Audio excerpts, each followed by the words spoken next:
શું તમારા બાળકો પણ કોથમીર ખાવાથી ભાગે છે?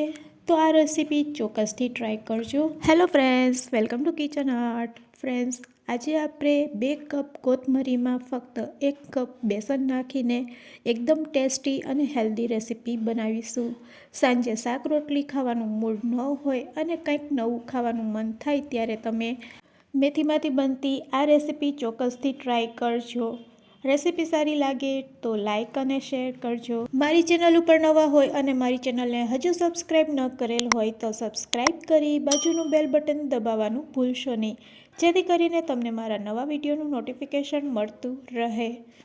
તો અહીંયા સૌ પ્રથમ આપણે એક મસાલો બનાવીશું. તેના માટે અડધી ચમચી મરી અને અડધી ચમચી ધાણા લેશું અને આ બંનેને સાથે આપણે આ રીતે ક્રશ કરી લેશું ખાંડરી દસ્તામાં. હવે આપણે મેથી લેવાની છે અને મેથીને સારી રીતે આપણે સાફ કરી લેશું. અત્યારે શિયાળાના સમયમાં મેથી ખૂબ જ સરસ મળતી હોય છે અને સસ્તી પણ મળતી હોય છે, પણ આપણા બાળકો મેથી ખાવાથી ભાગે છે. પણ જો આ રીતે તમે મેથી ખવડાવશો તો તે ચોક્કસથી ખાશે અને પેટ ભરીને ખાશે. તો પેટ ભરીને બાળકો મેથી ખાય તેના માટે અહીંયા આપણે 2 કપ જેટલી મેથી લેશું અને મેથીને આપણે પહેલાં ચાકુથી આ રીતે રફલી કટ કરી લેવાની છે. તો અહીંયા આપણે ચોક્કસ માપ સાથે આ રેસીપી બનાવીશું, જેથી કરીને આ રેસીપી એકદમ પરફેક્ટ બનશે. તો મેથીને સમાર્યા પછી તેને સારી રીતે પાણીથી ધોઈ લેવાની. જરૂર લાગે તો મીઠું નાખીને પણ તમે ધોઈ શકો છો.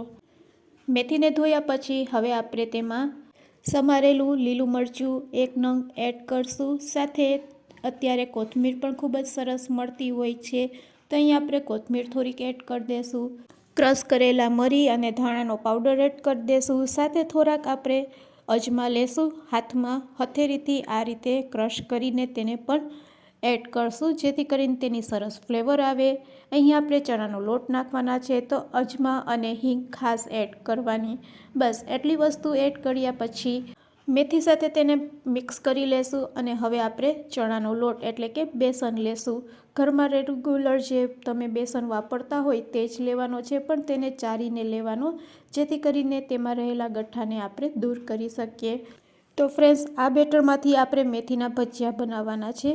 આમ તો મેથીના ગોટા બનતા હોય છે, પણ મેથીના ગોટામાં લોટનું પ્રમાણ વધારે હોય છે, જ્યારે મેથીના ભજીયામાં લોટનું પ્રમાણ ઓછું હોય છે. હવે હુંફાળા પાણીથી આપણે અહીંયા બેટર બનાવવાના છે. જો ફ્રેન્ડ્સ મેથી વધારે હશે અને લોટ ઓછો હશે તો આ ભજીયા છે એ એકદમ સરસ ગ્રીન દેખાશે અને ખાવામાં પણ ખૂબ જ ટેસ્ટી લાગશે. હવે આ ભજીયાને વધારે ટેસ્ટી બનાવવા માટે હું એક સિક્રેટ વસ્તુ એડ કરવાની છું, પણ અત્યારે આપણે પહેલાં બેટરને એકદમ સરસ તૈયાર કરી લેશું. જરૂર લાગે તો 2 ચમચી તમે ચણાનો લોટ એડ કરી શકો છો અને ફરીથી બેટરમાં થોડુંક પાણી નાખીને આ રીતનું બેટર તમારે રેડી કરી લેવાનું. તો અહીંયા ઓલમોસ્ટ આપણું બેટર રેડી થઈ ગયું છે. હાથમાંથી આ રીતે પડે એટલે સમજવાનું કે બેટર આપણું એકદમ પરફેક્ટ છે. હવે તેમાં આપણે સ્વાદ મુજબ મીઠું નાખી દઈશું. ફ્રેન્ડ્સ, આ રીતે બેટર બનાવ્યા પછી જ આપણે મીઠું નાખવાનું છે અને ચપટીક ખાવાની સોડા. તો આ રીતે 3 ચપટીક જેટલી આપણે ખાવાની સોડા એડ કરશું. તો સોડા કેટલી નાખવાની છે તે પણ તમને ખ્યાલ આવી ગયો. બસ તેને એક્ટિવેટ કરવા માટે થોડોક લીંબુનો રસ એડ કરી દઈશું અને આપણું સિક્રેટ ઇન્ગ્રીડિયન્ટ્સ છે કસૂરી મેથી. હા ફ્રેન્ડ્સ, જ્યારે આ રીતે તમે ભજીયા બનાવો ત્યારે તેમાં ચોક્કસથી કસૂરી મેથી નાખજો. 1 ચમચી જેટલી પણ જો તમે કસૂરી મેથી નાખશો તો આ ભજીયાનો સ્વાદ 4 ગણો વધી જશે. તો હવે આપણું બેટર રેડી છે ભજીયા બનાવવા માટે. તો ગેસની ફ્લેમ આપણે ચાલુ કરીશું. કઢાઈમાં તેલ ગરમ કરીશું. તેલ ગરમ થઈ ગયું છે કે નહીં તેને આ રીતે થોડુંક બેટર નાખીને ચેક કરી લેવાનું. બેટર ચેક કર્યા પછી તેમાં આપણે ભજીયાને આ રીતે ડીપ કરીશું. આ રીતે થોડુંક હાથમાં બેટર લેતું જવાનું અને ભજીયા પાડવાના છે. ભજીયા આપણે છૂટા પાડીશું, જેથી કરીને ભજીયા એકબીજાને ચોટે નહીં અને એકદમ સરસ રીતે તે તળાય. તો ફ્રેન્ડ્સ, થોડીક વાર આ રીતે તમે રહેવા દેશો એટલે આપમેળે તે ઉપર આવવા લાગશે. તો આ ભજીયાને તળવાની પણ એક ટ્રીક હોય છે અને જો આ ટ્રીક તમે ફોલો કરશો તો તે અંદરથી એકદમ પોચા થશે અને ઉપરથી એકદમ ક્રિસ્પી તૈયાર થશે. તો ભજીયા એકદમ અંદરથી સોફ્ટ થાય, જરા પણ કચાશ ન રહે તેના માટે આપણે ગેસની ફ્લેમ મીડિયમ રાખવાની છે. ભજીયાને ડીપ કર્યા પછી ભજીયા ઉપર આવે પછી જ આપણે ઝારાથી તેને તળવાના છે અને આ રીતે લો ફ્લેમ ઉપર ધીરે ધીરે તમે તળશો તો ભજીયા અંદરથી પણ સરસ પાકી જશે, લોટવાળા પણ નહીં લાગશે અને ખાવામાં ખૂબ જ ટેસ્ટી લાગશે. તો અહીં આપણા ઓલમોસ્ટ ભજીયા છે તે તળાઈ ગયા છે. તેને આપણે તેલમાંથી કાઢી લેશું અને બસ આ રીતે આપણે બીજી વાર પણ બેટરમાંથી ભજીયા બનાવીને રેડી કરી લેશું. તો ફ્રેન્ડ્સ, આવી નાની નાની બાબતનું તમે જો ધ્યાન રાખશો તો તમારા ભજીયા છે એ એકદમ સરસ બનશે.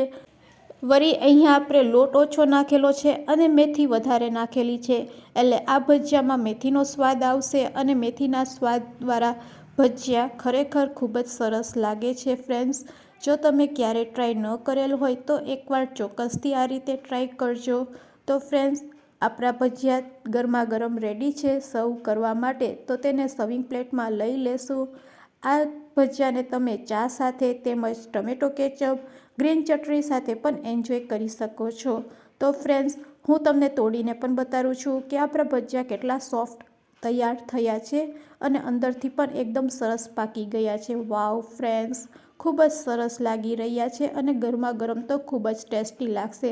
તો ફ્રેન્ડ્સ, આજની રેસીપી સારી લાગી હોય તો તમારા ફ્રેન્ડ્સ, મિત્ર અને ગ્રુપમાં શેર કરવાનું ભૂલશો નહીં. આજની રેસીપી કેવી લાગી તે પણ મને કમેન્ટ્સમાં કહેજો. અને હા, મારી ચેનલ ઉપર નવા હોય અને સબસ્ક્રાઈબ ન કરેલ હોય તો સબસ્ક્રાઈબ કરી લેજો. વિડીયોને એન્ડ સુધી જોયો હોય તો એક લાઇક જરૂરથી આપજો. Thanks for watching. ફરી મળીશું એક નવી રેસીપી સાથે.